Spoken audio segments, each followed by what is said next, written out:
Hi mga kapatid! Welcome sa Tabok City Cellphone Repair Shop.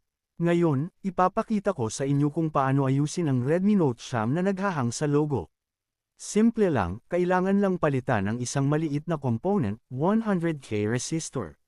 Bago tayo magsimula, mag-ingat po tayo at sundin ang safety steps.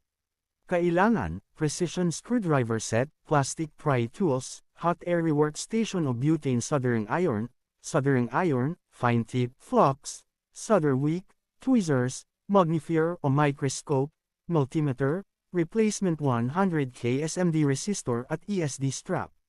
Bago buksan ang phone, ay power off, tanggalin ang SIM tray, at gumamit ng ESD strap. I-disconnect ang battery agad kapag bukas na ang unit para iwas short.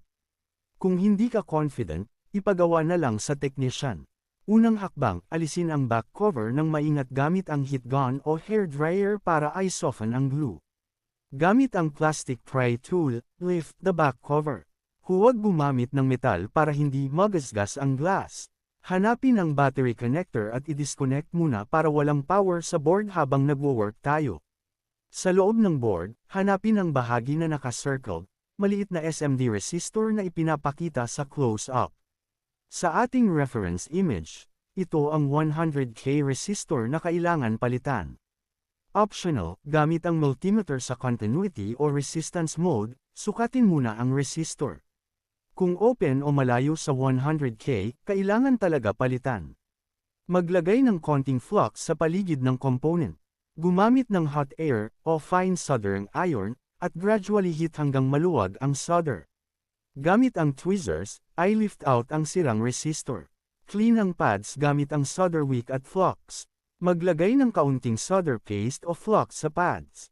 Gamit ang tweezers, i-posisyon ang bagong 100K SMD resistor. Heat gamit ang hot air o soldering iron hanggang dumikit at maayos ang alignment. Huwag masyadong tagal mag-heat. Linisin ang lugar gamit ang isopropyl alcohol para tanggalin ang flux residues.